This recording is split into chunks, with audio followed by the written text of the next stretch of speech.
are down here in Lawrence, Kansas for the Belgian Waffle Ride, Kansas edition. This is the last race of the season for me, and boy am I excited. Before we get too much into the course and the race going on tomorrow, I gotta give a shout out to my main sponsor, SCHEELS, and announce that we're gonna be doing a giveaway. All you have to do to be entered into a chance to win one of multiple $50 gift cards we're gonna hand out is to follow both myself on Instagram here and Sandy SCHEELS on Instagram here, and then go in the comment section and comment SCHEELS giveaway. For those of you who don't know, SCHEELS is pretty much this awesome superstore that sells everything from sporting goods to clothing, hunting, fishing. So what better time of year to get a gift card there with the holidays coming up so you can get a gift for someone with it. Moving on, the course tomorrow, yeah, I'm not really sure how long it is. I think it's like 120, 130 miles.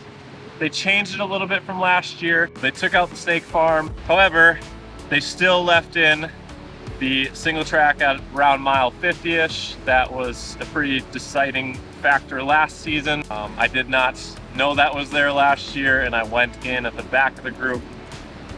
Just got done pre-riding that part today, so fingers crossed that won't happen again this year. I will be banging bars and elbows and fighting for position to get into that spot right, because that cost me a little bit of energy last year. And then they left the Singletrack at the end of the race, and new for this year is we're actually coming all the way in close to the finish, and then you just do a full-on 30-ish minute Singletrack loop, and right coming out of there is going to be the finish. So the expo is not downtown anymore, it's right at the Singletrack. So, you know, a couple races this year I've been absolutely gutted. Altitude, climbing, neither of which I've done well. This race, it's rollers, it's at sea level, it's very similar terrain that I grew up in, plus the mountain bike stuff. Yes, I'm ready, I'm excited. This is kind of just home territory style for me, where I feel like I can really shine in my abilities.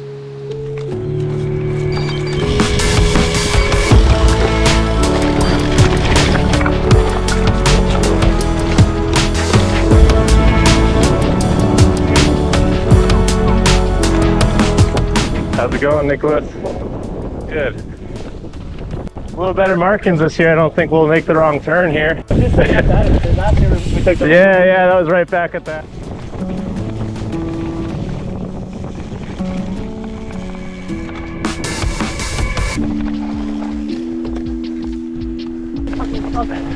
No, I think they were ahead of us. No, they're behind us, yeah. We took a wrong turn. They got a nice big arrow there this time, so that'll be nice.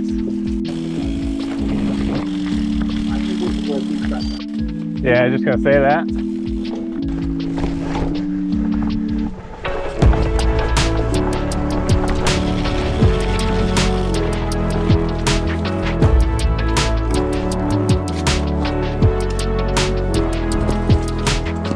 So you were at the Chiefs game last night? How was that? Yeah, it was, I've been dying to see a match. Yep. And yesterday at lunchtime, I was like, oh fuck, they're playing here. My wife's a big Taylor Swift fan. It's actually funny, the amount of DMs I got about Taylor Swift. It's crazy, like all my friends are cyclists who are obviously. Yep. Me and just going out, oh, Taylor Swift, I'm trying to do Taylor Swift, okay. Yeah, no, she's a big deal here. I mean, everywhere, but. Yeah, yeah. Got it. Good to see you again, though. You too.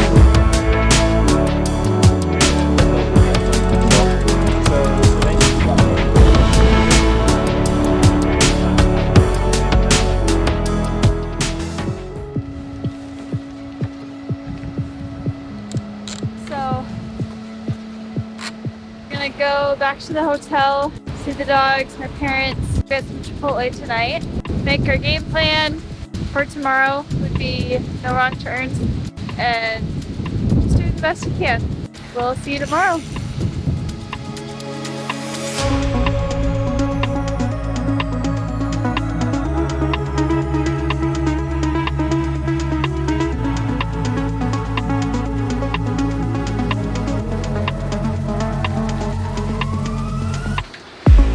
Hello there, it's me again. It's the night before the race. 8:41 to be exact. We're almost ready. Just finished up the notes for my stem. The first couple important climbs, all the aid station key points in the race, the Singletrack, the hills where I took a turn for the worst last year, where I fell off the lead group. That is significant because those are tough climbs, but as soon as those are done, we turn back into a headwind. And so I was all alone going into that headwind, just watching the group right away. So that's kind of a bummer. Looks like you're gonna be saving some watts with that buzz cut. Yes. Again, left no stone unturned for this race. I wish I would have weighed my hair because I probably lost a lot of grams there, but oh, does it feel so nice in the helmet.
Here we are, just a little bit into this race, and as you can see, the pace is hot right from the start of the gravel. There's a crosswind coming from the left here, even though I'm a little bit further back than I want to be, and I see some people moving up on the left. I don't want to waste my energy out there, and moving forward a little bit, you see I find an opportunity to move up on the right side, saving quite a bit of energy as we turn right into the tailwind and head towards the first couple climbs of the race.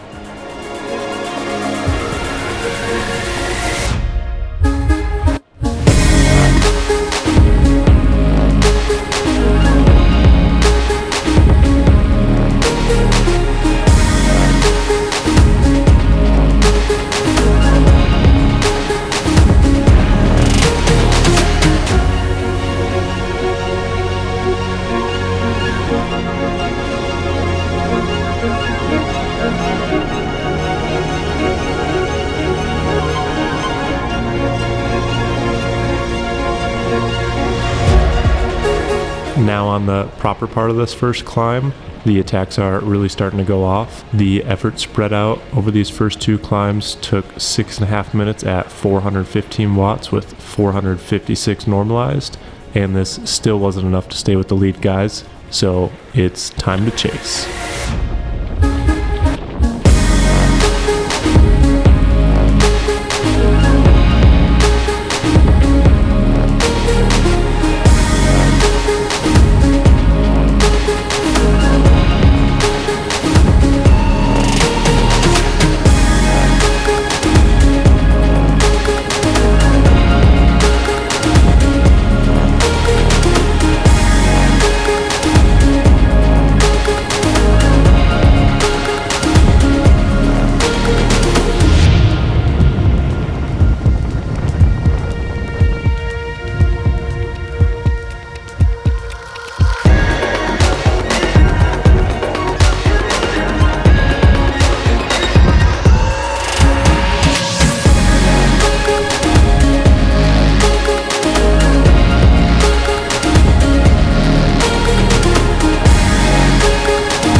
And with that, the chase is now over and we are all back together again. If we look at the effort this took, starting at the bottom of the first climb, it was 18 minutes at an average power of 342 watts with a normalized power of 393.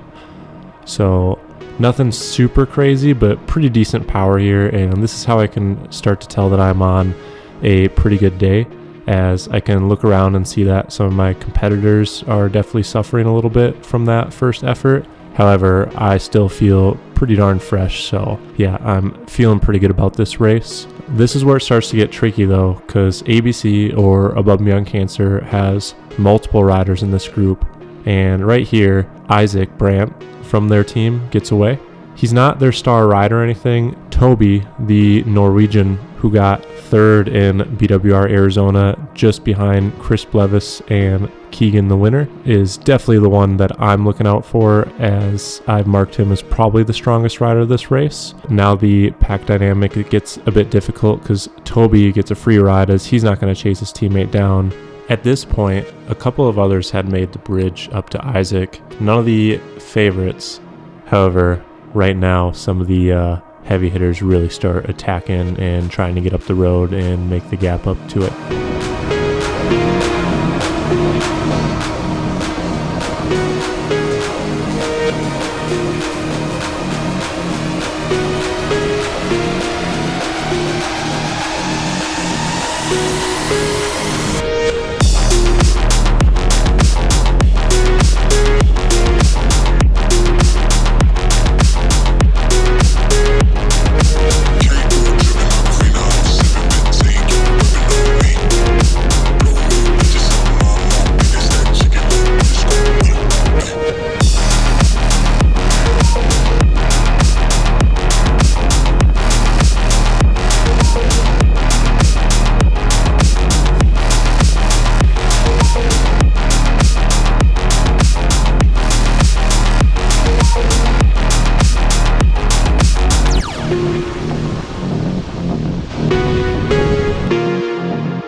Right here, I want to make a note that we've been mostly going into a headwind all day long.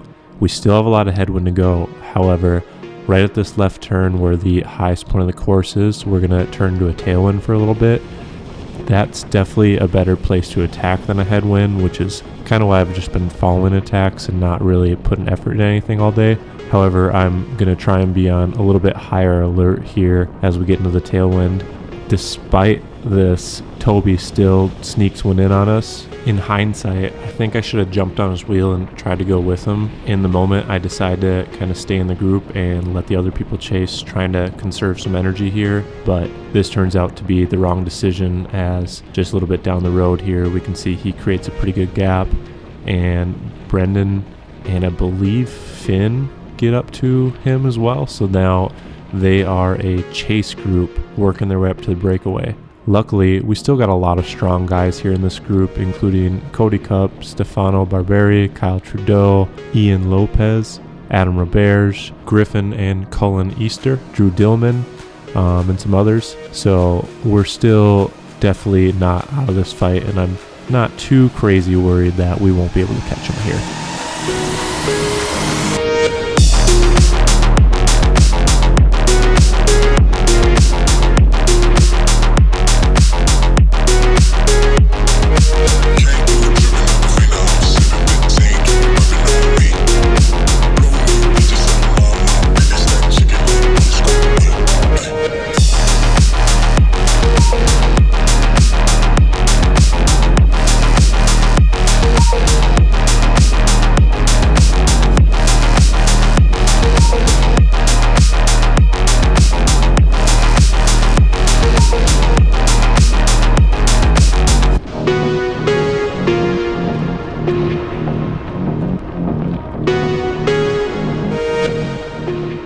40 miles in, this is the third group on the road, but there's still a 2+ minute gap to the leaders.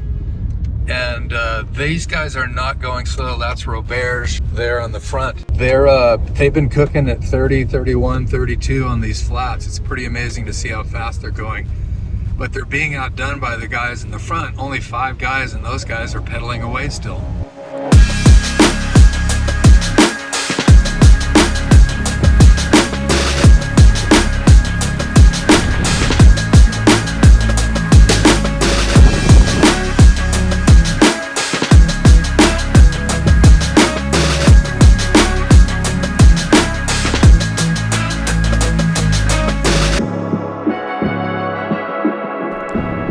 With Adam's attack and strong push up the hill, we were able to thin out our group a little bit, and I believe we're down to about 10 riders here as we enter the second aid station. I pick up a bottle of Superview for my wife, and we kind of start plugging along again. However, the group is still not pulling even together, so a couple more surges go, and I even put in my own little attack right here and try and get away. Nothing happens quite yet. I think everyone knows that the Prairie Lake section is just around the corner at mile 49. That's kind of make or break as far as getting in there in a good position. 1 mile out from the single track, there's a left turn onto a minimum maintenance road, and this road has a couple of rollers and not a whole lot of opportunity for real energy savings drafting, as it's pretty rough. So my goal is to go into this road kind of top 3 wheels, and in the middle section on some of the rollers kind of take over the lead and see if I can get into that single track first, if not pretty far up.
Here we are in this hike-a-bike section. I believe we're about 3/4 through this trail system. As you've seen, I went into the trail system third wheel, so pretty darn good for what my goals were. Adam's got regular road pedals on. I think they're like Shimano or Look, so it takes him a little bit longer to get in. I've got speed plays, so even though they're road pedals, as long as they don't pack up with mud, they're two-sided, so I can hop on and get going really fast, so I go around him. A little bit further up here, I blow a turn and Cody comes around me, but I just try and stick to his wheel for the rest of this single track.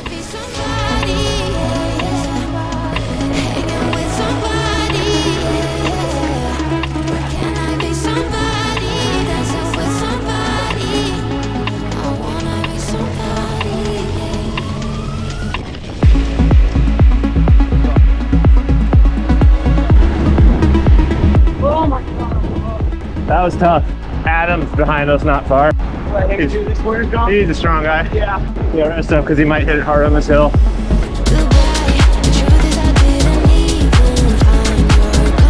We'll get there. Let's get up this hill.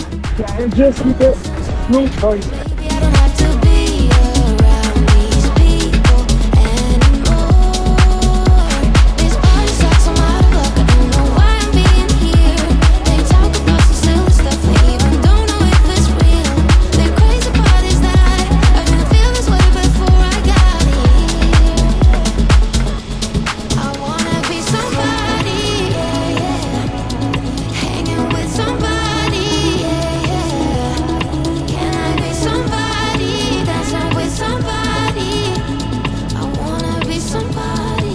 So right here my GoPro battery dies. What happens with the chase is Kyle and Cody start to get a little bit too tired and aren't able to pull through anymore. Adam doesn't like that and he attacks on the hill just before the feed zone. So you see it's just him and I coming through in here, but we do end up making the bridge to the front group on the dam, and I get a new battery in, and now we are here in the lead group.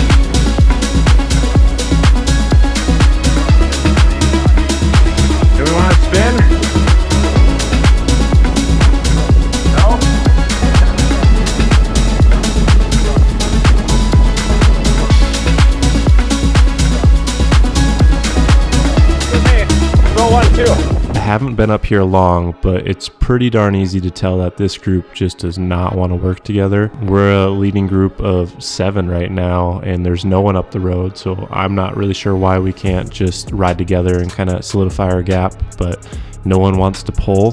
Therefore, Cody and Kyle actually make the bridge back up to us, and now we are a group of 9.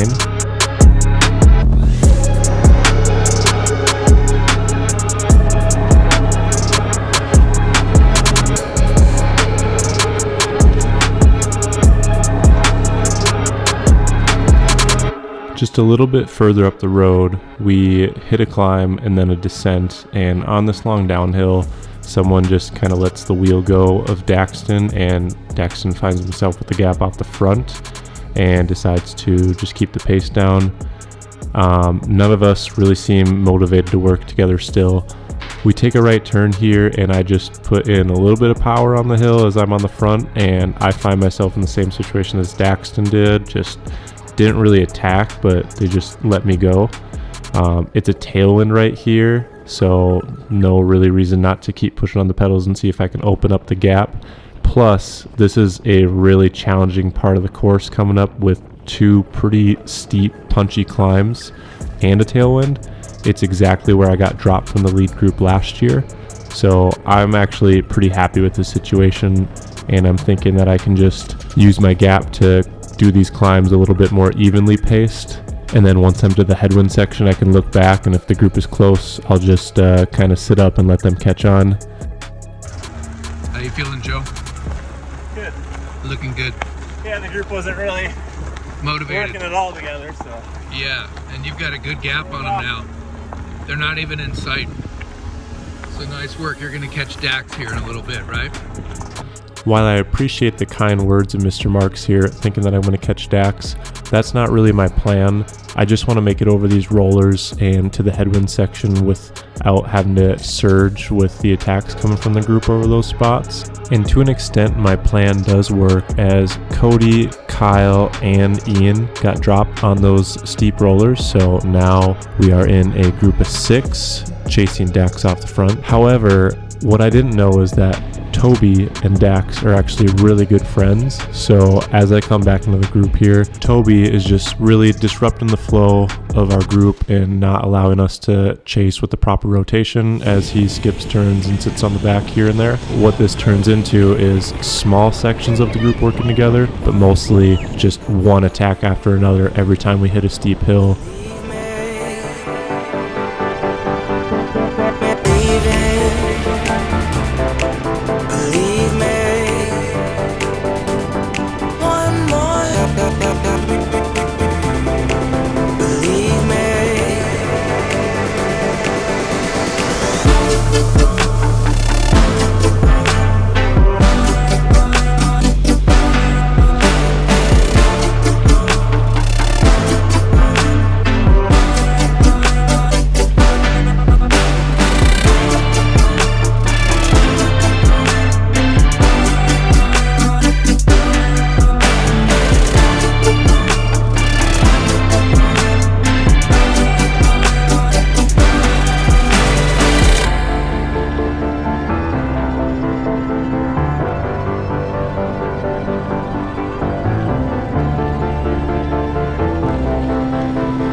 We are now at about mile 87 in the race, and there's a little bit of a lull in the attacks, allowing us to grab a bite to eat.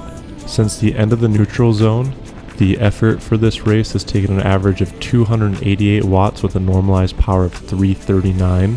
While I am starting to feel the fatigue set in a little bit, I feel like I still haven't been completely put in the box on any of the attacks. Fast forwarding just a little bit, Brenden actually gets himself off the front. Unfortunately for me, this is where a big disaster strikes as I drop my chain inside of the little ring in the frame. I actually get really lucky here, as I've had this happen in training before and it's taken me a long time to get that unjammed, but I'm able to do it here in roughly a minute.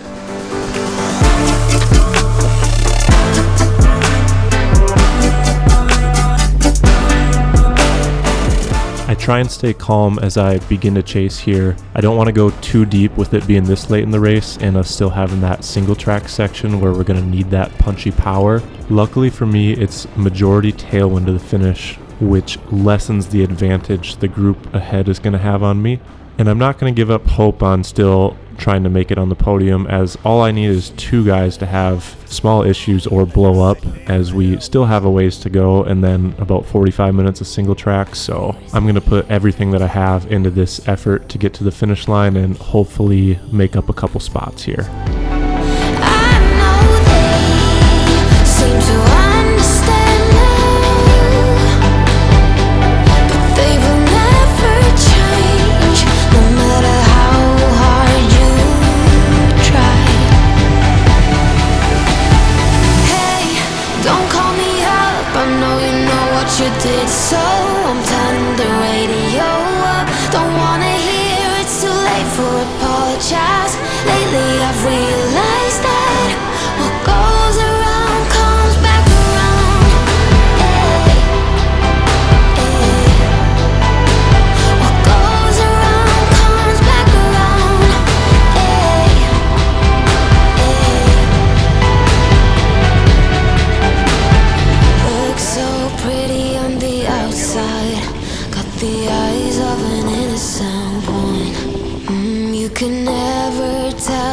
First glance, they'll never save the lessons for you. Hey, don't call me up, I know you know what you did, so I'm turning the radio up. Don't wanna hear it's too late for apologize.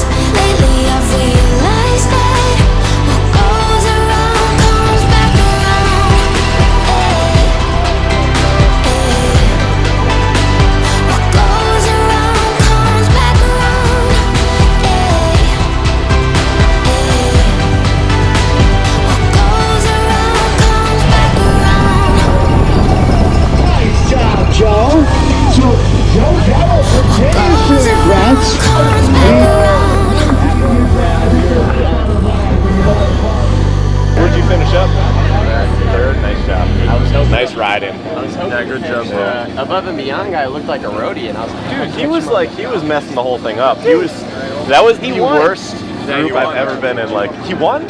and he was just dangling. He was just acting like he had nothing. But he was. Yeah. I'm kind of annoyed. I was like, Yeah. I knew he was that strong. I've never been in a group that didn't work so Yeah, so terrible so together. weird. Like, and it was mainly him. Like, you would just sit off the back, and then it's just like. And in hindsight, if I knew he was going to win, I would have. No, in hindsight, Well, it's like, what do you do at that but point? exactly, I it's thought we were like going to drop Because, like, you can't just not ride. he was letting himself drop to fake it. Very smart, but he got on. These clowns are just getting Well, drunk. like, he got third. He was fighting with Keegan and Levins in Arizona. that was what and I so I was knew fighting. that. I'm like, why? I Like, didn't know that. Yeah, I knew that, but that was why I was like, it's weird. I had like I was like, I don't think he's that good at faking, but he was. yeah. A little rain begins to fall down.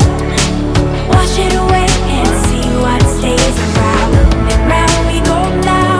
My 6th place waffle right here. By my side, radio. Give me a sound check. And we get wet, And I wish I had more jackets. but I don't care.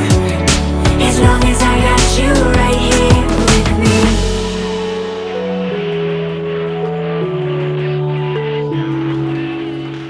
Well, hello everyone. Welcome to my video editing studio, also known as my kitchen. It's now Friday, October 20th, so it's almost been a week since the race, and reflecting back on it, despite the chain drop and missing the podium by just 30 seconds, it was still a stellar way to end my season. For those of you data guys out there, the race took me 6 hours and 14 minutes, and I had an average power of 272 watts with a normalized power of 326. I spent 42 minutes above 450 watts. So yeah, you can just see that with all the attacks and surges on the hill. Pretty much every hill was above 450. Super stoked with the power and the feelings. And this is actually the first season I've had in a long time with no overuse or chronic injuries popping up. I've been doing this program called the Pain Academy that's really helped me stay on top of my body. And I'm looking forward to having a much bigger winter this year than I did last year to try and, break into that top 3 and even go for the win in some of these races. In conclusion, I just want to say thank you to everyone who's watched this video and some of my other videos.